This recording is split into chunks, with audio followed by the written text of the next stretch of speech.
இந்திய மகளிர் அணி முதன்முறையாக உலகக் கோப்பையை வென்று சரித்திரம் படைத்ததை நேரில் கண்ட இந்திய அணியின் முன்னாள் கேப்டன் ரோஹித் சர்மா ஆனந்த கண்ணீரை அடக்க முடியாமல் தவித்த காட்சி இந்திய கிரிக்கெட் வரலாற்றில் ஒரு நெகிழ்ச்சியான சம்பவமாக இடம் பிடித்தது. 2025 ஐசிசி மகளிர் ஒருநாள் உலகக் கோப்பை இறுதிப் போட்டியில் ஹர்மன்பிரீத் கவுர் தலைமையிலான இந்திய அணி தென்னாப்பிரிக்காவை 246 ரன்களுக்குள் சுருட்டி 52 ரன்கள் வித்தியாசத்தில் வெற்றி பெற்றது. தீப்தி சர்மா கடைசி விக்கெட்டை வீழ்த்தியதும் மைதானமே அதிர்ந்தது. வீராங்கனைகள் ஒருவரையொருவர் கட்டித் தழுவி வெற்றி களிப்பில் மிதந்தனர். அந்த தருணத்தில் கேமராக்கள் பார்வையாளர் பகுதியை நோக்கி திரும்ப அங்கே முன்னாள் கேப்டன் ரோஹித் சர்மா கண்கள் கலங்கி உணர்ச்சி பெருக்கில் உறைந்து போய் நின்று கொண்டிருந்தார்.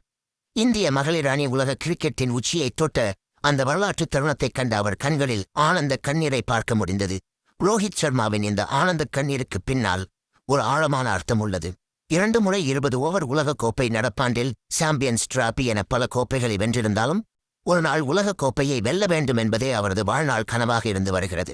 2023 ஒரு நாள் உலகக் கோப்பை தொடரின் இறுதிப் போட்டி வரை முன்னேறிய ரோஹித் சர்மா தலைமையிலான இந்திய அணி கோப்பை வெல்லும் வாய்ப்பை நழுவவிட்டது.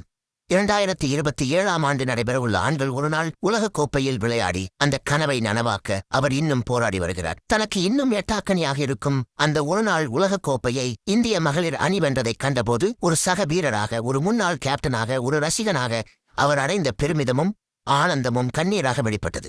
2027 ஒரு நாள் போட்டி உலகக் கோப்பையை ரோஹித் சர்மாவுக்காக இந்திய அணி வெல்ல வேண்டும் என்பதே ரசிகர்களின் விருப்பமாகவும் உள்ளது.